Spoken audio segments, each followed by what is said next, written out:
समंदर का दिल जितना गहरा उतनी ही गहरी होती है उसकी कहानियां।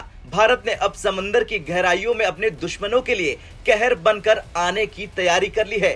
चीन जो अपने जंगी बेड़े और पनडुब्बियों से दुनिया पर दबदबा बनाने की कोशिश कर रहा, अब भारत के नए तूफान के सामने कांपने को मजबूर होगा।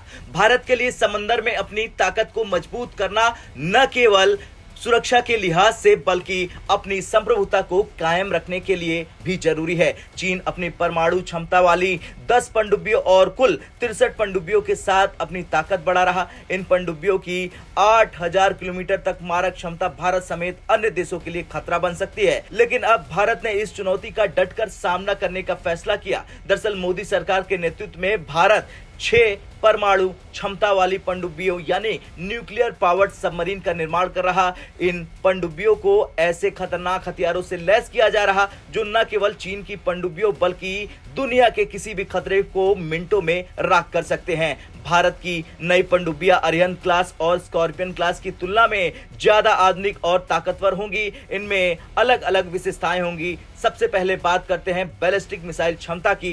इन पनडुब्बियों में K5, K6 और भविष्य में K7 और K8 मिसाइलें तैनात होंगी। ये मिसाइलें एक साथ कई टारगेट को निशाना बनाने में सक्षम होंगी और इसमें MIRV तकनीक होगी। अब बात अत्याधुनिक न्यूक्लियर रिएक्टर की करें। इन पनडुब्बियों को 190 मेगावाट न्यूक्लियर रिएक्टर से चलाया जाएगा जो लंबी दूरी तक बिना रुके ऑपरेट कर सकेंगी। ये पनडुब्बियां दुश्मन के रडार से बचने और अचूक हमला करने में सक्षम होंगी। इनकी गुप्त संचालन क्षमता दुश्मन के बेड़े को बिना चेतावनी के तबाह कर सकती है।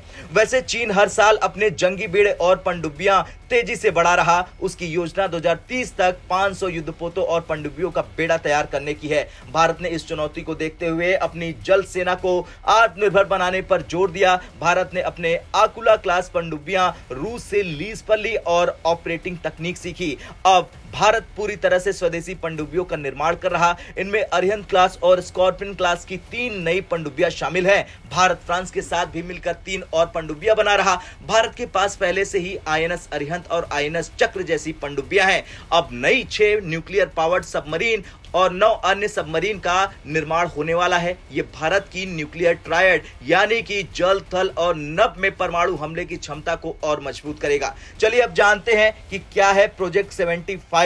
दरअसल ये प्रोजेक्ट भारत का सबसे महत्वाकांक्षी प्रोजेक्ट है जिसके तहत 6 अत्याधुनिक AIP पनडुब्बियों का निर्माण होगा। ये प्रोजेक्ट भारत की जल सेना को नई ऊंचाइयों पर लेगा। इसमें AIP तकनीक है। ये पनडुब्बियों को लंबे समय तक पानी के अंदर बिना बाहर आए ऑपरेट करने की क्षमता देगी। इन पनडुब्बियों में अत्याधुनिक टॉर्पीडो और मिसाइलें तैनात होंगी। भारत का लक्ष्य है कि अपनी नौसेना को 170 युद्धपोत और 20 से अधिक पनडुब्बियों तक पहुंचाना। हालांकि इस मिशन में समय और संसाधन एक बड़ी चुनौती है। चीन की तुलना में भारत के पास कम युद्धपोत और पनडुब्बियां हैं, लेकिन भारत ने अपनी गुणवत्ता पर ध्यान दिया है। ये रणनीति चीन के मुकाबले भारत को एडवांटेज देती है। खैर, भारत की नई पनडुब्बियां दुश्मनों के लिए एक कड़ा संदेश है। ये न केवल चीन की पनडुब्बियों को 10 मिनट में खत्म कर सकती है बल्कि भारत को विश्व स्तर पर एक मजबूत समुद्री ताकत भी बनाएगी। समंदर का राजा वही होता है जो न केवल लहरों को बल्कि गहराइयों को भी नियंत्रित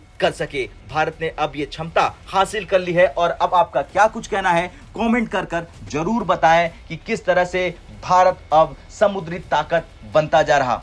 ब्यूरो रिपोर्ट, भारत तक।